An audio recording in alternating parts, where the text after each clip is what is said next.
Pré-operatório. O pré-operatório ele é composto por alguns exames de pré-operatório e exames gerais. A maioria deles são o hemograma, a ureia e a creatinina, o sódio e o potássio, a glicemia de jejum, coagulograma, eletrocardiograma e uma radiografia de tórax. Esses são os exames gerais e básicos em qualquer pré-operatório. O objetivo de se pedir os exames é para poder fazer uma comparação e ter um parâmetro inicial ou uma linha de base com os exames pós-operatório. E quando não pedir esses exames? Geralmente não pediremos em pacientes que sejam menor de 40 anos, que não tem nenhuma comorbidade sistêmica. Exemplo, asa 1 em cirurgia de médio porte. Já explicaremos o que seria a asa 1. Quando pedir? Em pacientes que tenham maior de 40 anos, asa 2 ou maior, com estado geral comprometido, não tolera 4 METs, que é um índice de gasto energético, e uma cirurgia de grande porte. Nesses pacientes, você pode pedir os exames gerais. Agora tem algumas situações especiais. Por exemplo, o paciente que é hipertenso com asa 2 ou mais, você pede todos aqueles exames gerais. No diabético com asa 2 ou mais, pode também solicitar, além dos exames gerais, uma hemoglobina glicada. O paciente com hipotireoidismo, além dos exames gerais, pode ser pedido também um TSH e um T4 livre para ver como está essa função tiroidiana. O paciente com DPLC, exames gerais, mais uma espirometria. O paciente com doença renal crônica, podemos solicitar uma gasometria, eletrolitos, também acrescentando ao sódio, potássio, o cálcio e o magnésio, e fazer outros testes. Com insuficiência cardíaca crônica, podemos lançar mão de um ecocardiograma para ver essa função cardíaca. E coronariopatias, podemos fazer um teste de esforço ou cateterismo. Depende de como está a tolerância aos exercícios dele. O importante fixar aqui é que não vamos pedir exames pré-operatórios para pacientes com menos de 40 anos com risco cirúrgico asa 1 e uma cirurgia de médio porte, pequeno e médio porte. Se for uma cirurgia de grande porte, não importa qual é o seu asa, os seus tipos, você vai pedir exames gerais. Avaliação do risco cardiovascular. Como vamos fazer? O objetivo é ver o quanto ele tolera de esforço, porque em uma cirurgia o paciente acaba gastando muita energia. Então, isso a gente pode usar a unidade de gasto energético, que são os METs, sabemos que uma cirurgia básica de médio porte, ela gasta até 4 METs. E o que gasta 4 METs também? É subir lances de escada, fazer uma faxina pesada em casa, correr ou atividade sexual. Então, se o paciente consegue fazer isso, correr, limpar a casa bem pesado, então ele tolera 4 METs. Então, ele está apto, pelo menos com a unidade de gasto energético, a fazer uma cirurgia. Podemos pensar também nos antecedentes de risco, por exemplo, o infarto agudo do miocárdio, um acidente vascular encefálico ou uma trombose venosa profunda. Esses antecedentes de risco, ele também são importantes para pensarmos em quais exames vamos pedir. Os exames que a gente pede, um eletrocardiograma, a gente sempre vai pedir pacientes com asa 2 ou maior de 40 anos. O ecocardiograma, a gente sempre vai pedir no paciente com insuficiência cardíaca crônica, com sintoma de dispneia e um eletrocardiograma alterado. Então agora a gente está raciocinando pelos exames, não pelas doenças que exames vão pedir, mas que os exames vamos pedir em quais doenças. Exames avançados. Vamos agora pensar no paciente com insuficiência cardíaca não. Paciente com infarto agudo do miocárdio. Se ele teve um infarto, mas ele está tolerando os 4 METs, que são aqueles parâmetros, você vai pedir só exame funcional, que é um teste ergométrico na esteira ou uma cintilografia, para ver se está perfundindo bem esse coração. Agora, se ele tem alguns fatores de risco e ele não tolera os 4 METs, aí você pode lançar mão de um cateterismo, para fazer a avaliação do risco cardiovascular desse cara. Classificação ASA. Classificação ASA, elas são em 6 parâmetros. O ASA 1 é o paciente perfeito. Ele não tem comorbidades, não tem nada sistêmico. Ele não fuma e usa álcool de quantidade mínima. O paciente ASA 2 é o doente que tem um sistêmico leve só que não é incapacitante. Exemplo disso é o paciente que tem insuficiência cardíaca não, tem hipertensão arterial, tem diabetes, porém ela é controlada, não está gerando nenhuma comorbidade e está dentro dos parâmetros que tem que ser, mesmo fazendo tratamento. Ou o paciente que fuma, que bebe e pode ter até uma DPOC leve. Agora, o ASA 3, ele tem uma doença sistêmica grave não incapacitante. Quer dizer, aquela mesma diabetes, aquela mesma hipertensão, ele não está controlado. Só que ela não gera nenhuma incapacidade grave para ele. Ele pode também ser obeso grave, ter um infarto do miocárdio antigo ou ser um paciente que tem insuficiência renal crônica, só que ele não faz diálise. Então, quer dizer, esse paciente está grave, ele tem umas doenças aí que não estão controladas, mas não chega a deixar ele moribundo. Então ele tem comorbidades, ele é descontrolado, é mais grave, é um pouco limitante, mas não é uma doença constante. O ASA 4 já é esses mesmos pacientes, só que algum tipo de incapacidade, que ele já está com alguma comorbidade, está muito descontrolado, muito grave e ameaça constante a vida. Por exemplo, um infarto agudo do miocárdio muito recente, ele tem uma angina instável, então ele corre o risco de infartar de novo. Ele tem insuficiência renal crônica que faz diálise. Ele tem uma insuficiência cardíaca crônica que está grave. Ela sempre dá você vai para no hospital para controlar a insuficiência cardíaca. No ASA 5, é o paciente moribundo. É aquele que, se ele não operar, ele vai morrer. E se ele operar, ele tem um risco de morrer também. Então é o gravíssimo, que sem a cirurgia ele não sobrevive, mas com a cirurgia ele pode também não sobreviver. Esses são com aneurisma roto, com sangramento intracraniano, com efeito de massa, são esses tipos de paciente. E o ASA 6 é o paciente com morte encefálica, seja por acidente vascular encefálico, trauma crânioencefálico, dano irreversível e para efeito também para doação de órgãos. Essa é a classificação ASA. O manejo no paciente pré-operatório. Vamos entender agora no pré-operatório, pelas medicações, o que vamos manter, o que vamos suspender e o que vamos substituir. Os beta-bloqueadores, eles são cardioprotetores, então vamos sempre manter. Beta-bloqueadores sempre vamos manter. Se o paciente tem até um alto risco cardiovascular, que a gente faz lá atrás, a gente pode até introduzir um beta-bloqueador, porque ele ajuda. Os antihipertensivos a gente sempre mantém, não vamos querer esse paciente com pressão alta durante a cirurgia. Os diuréticos sempre mantemos também. E as estatinas sempre vamos manter. Agora os antiagregantes plaquetários. Temos dois, o AS e o clopidogrel. O AS, a tendência é mantê-lo. Vamos só descontinuá-lo se forem cirurgias que não podem sangrar nada. Exemplo, uma cirurgia neurológica ou cirurgia gástrica. Mas nessas daí, então, vamos suspender de 7 a 10 dias antes da cirurgia. Agora, o clopidogrel, esse a gente sempre suspende. E suspende quanto? De 5 a 7 dias antes da cirurgia. Agora, os anticoagulantes. Os anticoagulantes fazemos assim. A varfarina, a gente vai suspender 5 dias antes, para esperar que o INR regularize e fique menor que 1,5.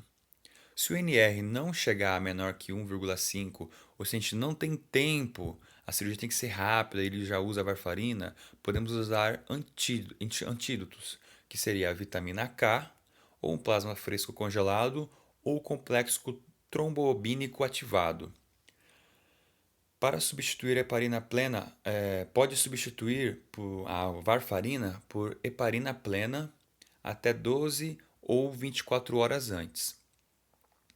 Os corticoides. O que é interessante do corticoide? que durante a cirurgia vai liberar muito antígeno de inflamação. Então vai ter existir realmente uma supressão renal. Então um risco de insuficiência adrenal. Então a gente não só mantém se a pessoa já toma corticóide, porque ela toma corticóide por alguma coisa, por algum motivo. Se a gente não vai ser só manter esse corticóide, como também a gente pode suplementar. Então se ele toma, dependendo do corticóide que ele tomar, tipo uma dexametasona, a gente pode tirar, colocar uma hidrocortisona 100 mg EV na indução anestésica e depois seguir com 50 mg de 8 em 8 horas por 48 a 72 horas após a cirurgia. Então é intra e pós-operatório em dose maior. Então quer dizer, o paciente às vezes toma prednisona de 40 mg. Você vai pegar, vai trocar por uma hidrocortisona, vai colocar 100 mg no intraoperatório EV, na indução anestésica, no mesmo momento que for fazer o antibiótico profilaxia, e você segue depois com 50 mg de 8 em 8 horas por 2 dias a 3 dias após a cirurgia. O antidiabético oral, esse você suspende. Então vamos lá, o AS suspende e a metformina e qualquer coisa a gente vai suspender. E vai substituir por insulinoterapia 24 horas antes da cirurgia. A levotiroxina, que é o paciente com hipotiroidismo, a gente tem a tendência a manter a medicação. Agora, o grau de contaminação de uma cirurgia para a gente fazer uma profilaxia.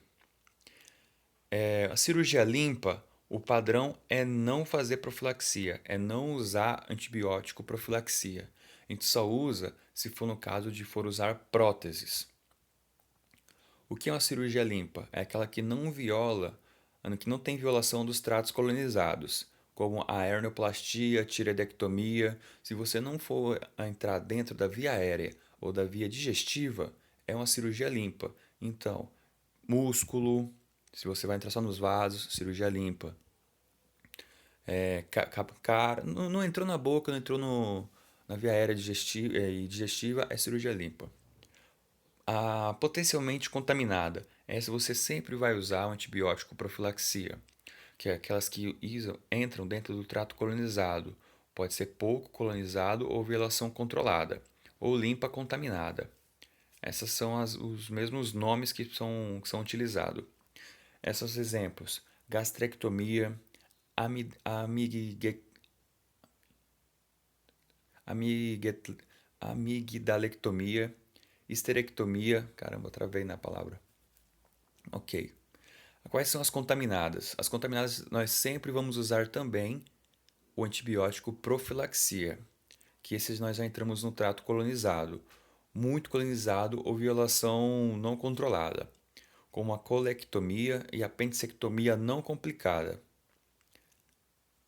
E a infectada, você já prolonga para a terapia. Então ela sai de antibiótico profilaxia para antibiótico terapia.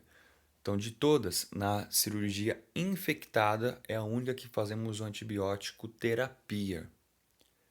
Isso, exemplos são a apendicectomia complicada, um abdômen agudo perfurativo e uma diverticulite. Isso porque tem restícios de fezes por toda a cavidade abdominal. E como é feita a profilaxia da cirurgia? Se fizermos uma cirurgia na pele, a pele ela é colonizada por grãos positivos, principalmente o Streptococcus e o Staphylococcus. Então podemos lançar mão da cefazolina, que é uma cefalosporina de primeira geração. Se for no abdômen superior, ela é colonizada por grãos negativos e anaeróbios.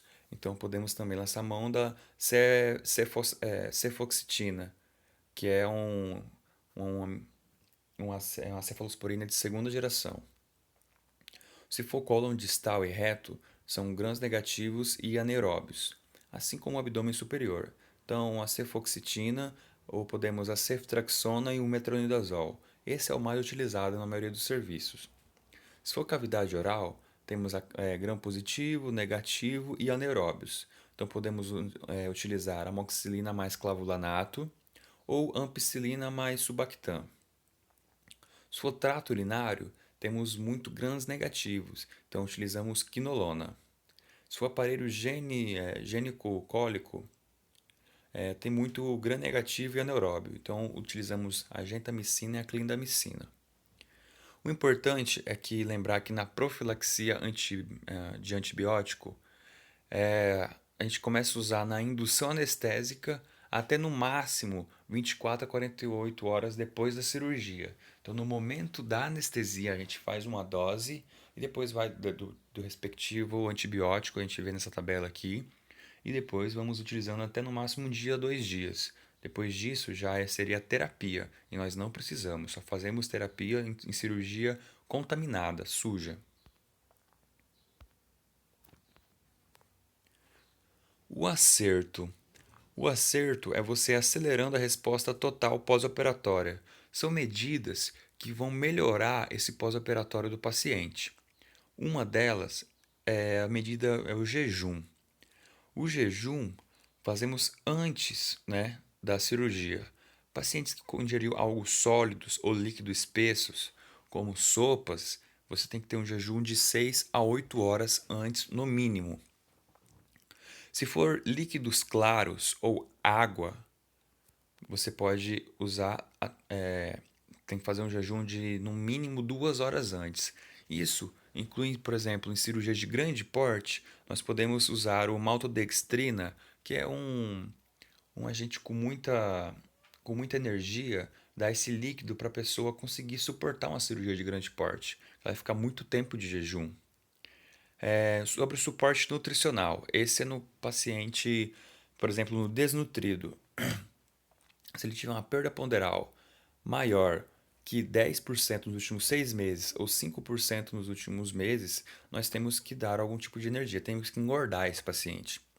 Fazer uma reabilitação nutricional pode ser suplementação oral, pode ser por uma dieta enteral, dieta parenteral, imunomoduladora, como aminoácidos para modular o REMIT, ou no pós-operatório. Uma dieta precoce, a progredir rápida, ser uma dieta blanda e suplementar. Por onde a gente pode dar esses alimentos? Por catéteres, sondas e drenos. Restringir a introdução se retirar precocemente. Essa é uma lei que vamos usar sempre. Só sempre perguntar: será que eu realmente tenho que usar esse catéter, essa sonda, esse dreno? Se sim, utiliza. Mas todo dia fazer a pergunta: eu ainda necessito desse catéter, desse dreno, dessa sonda? Se não, retire. O preparo do cólon. Geralmente a gente evita fazer o preparo do cólon. Só se realmente necessita fazer a lavagem. Daí você evita fazer até o cólon direito e esquerdo. E difícil evitar em reto. Agora o fluido ZV, o soro de manutenção e hidratação basal, minimizar ambos para evitar o ilho dinâmico. Porque você utilizar por muito tempo a hidratação, você não coloca, não faz que esse intestino comece a trabalhar. Porque está recebendo todos os seus líquidos intravenoso. Então você permite que esse ilho fique dinâmico, não trabalhe. Aí você fica esperando muito tempo para ele começar a ter ruídos hidroaéreos, ele não tem. Aí você mantém o EV, o líquido EV. Então é justamente acaba entrando num círculo vicioso e o paciente demora demais a melhorar. Então o importante é minimizar também os fluidos EV e acrescentar pela via oral. Muito obrigado, até uma próxima.